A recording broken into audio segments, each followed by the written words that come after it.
Hello everyone, कैसे हो आप सभी। तो वैसे ठीक ही होंगे। तो गाइज मैं आज अपने पापा से मिलाती हूँ आप लोगों को, क्योंकि वो उन्होंने मांग रखी थी चक्राता में, तो वो खुद ही बताएंगे। तो गाइज अगर ये वीडियो पसंद आए तो प्लीज़ लाइक शेयर सब्सक्राइब करें। मैं अपने पापा से मिलाती हूँ आपको।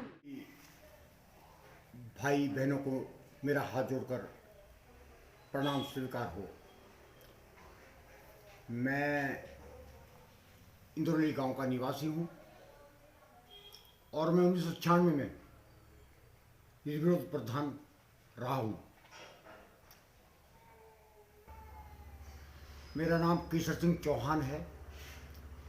मैं इंद्रौली गांव का निवासी हूं। मैं 1996 में निर्विरोध प्रधान बना हूं। 1996 के बाद आज 1922 तक मेरी ग्राम सभा इंद्रौली कंदाड़ में निर्विरोध प्रधान ही बनते आ रहे हैं। उसकी बुनियाद मैं हूं। भाइयों, समाज सेवा का जज्बा जब से मैंने होश संभाला तब से था। मैंने छोटी मोटी समाज सेवा होश संभालने के बाद की है। आज मेरी उम्र 60 वर्ष की हो गई है। साथियों, आज मेरे बच्चे खाने कमाने लायक हो गए हैं। अब मैं समाज सेवा पूरी तरीके से करना चाहता हूं और समाज सेवा में घुलना चाहता हूं। साथियों,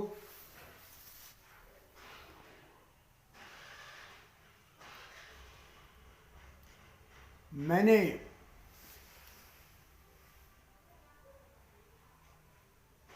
दो तीन मांगे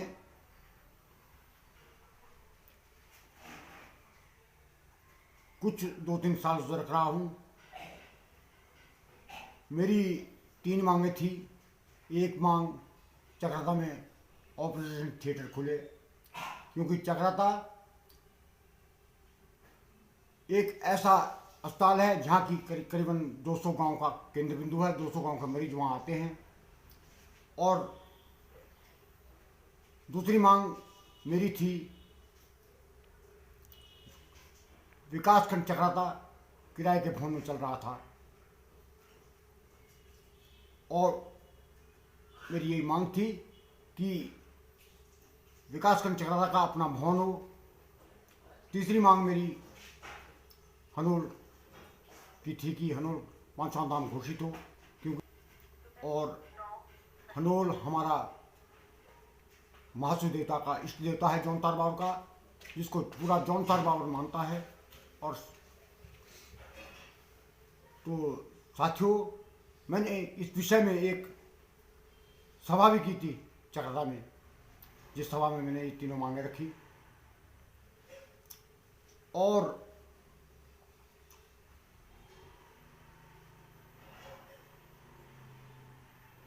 तीनों मांगों में से मेरी पहली मांग ऑपरेशन थिएटर की बरजोड़ थी, क्योंकि जौनतार बाबर पहाड़ी एरिया है, वहाँ ज़्यादातर एक्सीडेंट होते हैं, और जब एक्सीडेंट मरीजों को अस्पताल चक्राता में लाए जाते हैं तो वहाँ कोई सुविधा नहीं है, इसलिए उनको देहरादून रेफर किया जाता है। साथियों, देहरादून पहुँचते पहुँचते हजारों आदमी की जानें जा चुकी है। यदि चक्राता में ऑपरेशन थिएटर खुलेगा तो हजारों जानें बच सकती है। तो मीटिंग के माध्यम से मैंने ये बात भी कही थी कि चक्राता में ऑपरेशन थिएटर खुले, और यदि जन समर्थन मिला तो मैं आमंत्रण में बैठूंगा, और यदि मैं मर भी गया तो मात्र एक व्यक्ति मरेगा। मेरे क्षेत्र के हजारों आदमी तो बचेंगे, क्योंकि एक आदमी का मरना कोई महत्व नहीं रखता है। यदि मेरे क्षेत्र के हजारों आदमी मरेंगे तो मेरे क्षेत्र को बहुत बड़ा नुकसान होगा। साथियों, जब मैंने मीटिंग की तो तत्काल मुख्यमंत्री तीरथ सिंह रावत ने ब्लॉक की मांग मेरी पूरी की। आज ब्लॉक ग्वासापुर में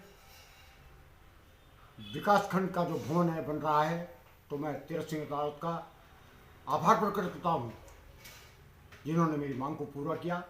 मैं उनका ऋणी हूँ और मेरी सरकार से मांग है कि ऑपरेशन थिएटर भी खुले और हनोल को पांचवा धाम भी घोषित करें, क्योंकि जौनतार बावर में रोजगार का कोई साधन नहीं है। सब शहरों की ओर प्लान करते हैं। यदि पांचवा धाम खुल जाता है तो हमारा पर्यटक स्थल पर्यटक बन जाएगा जौनतार बावर, हमारा प्लान रुक जाएगा, क्योंकि हमारे कुछ लोग होटल खोलेंगे, कुछ लोग चाय बेचेंगे, तो पर्यटक आएगा, पैसा आएगा, तो हम लोग का प्लान रुक सकता है। साथियों, मेरी सरकार से मांग है, एक मांग तो मेरी पूरी हो गई है, लेकिन दो मांगे मेरी रही हुई है, ऑपरेशन थिएटर चक्राता और पांचवा धाम हनोल, जिससे कि जौनतार बावर को रोजगार के अवसर उपलब्ध हो सकते हैं और जौनतार बावर का पलायन रुक सकता है। जौनतार बावर में ना कोई फैक्ट्री है, ना कोई कमाई के साधन है। जौनतार बावर मात्र अगर पर्यटक स्थल बन गया तो जौनतार बावर अपना रोजगार का स्वयं रोजगार अपना सकता है और पलायन रुक सकता है।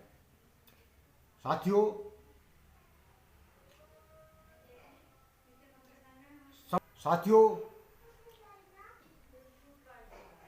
हमारे देश के प्रधानमंत्री नरेंद्र मोदी कहते हैं कि 135 करोड़ जनता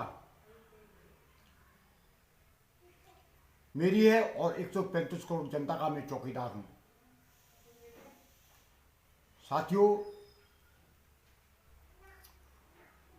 मोदी जी से मैं प्रभावित हूं, क्योंकि मोदी जी ना केवल हिंदुस्तान का नेता है, पूरे विश्व में उनकी अपनी एक पहचान बना दी है।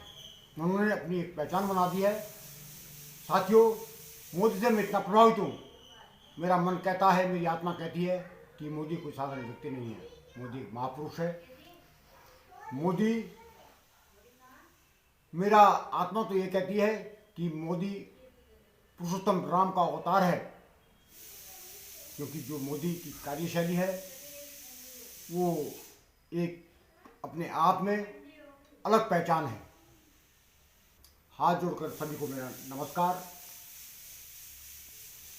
बात यहीं पर समाप्त करता हूँ। धन्यवाद।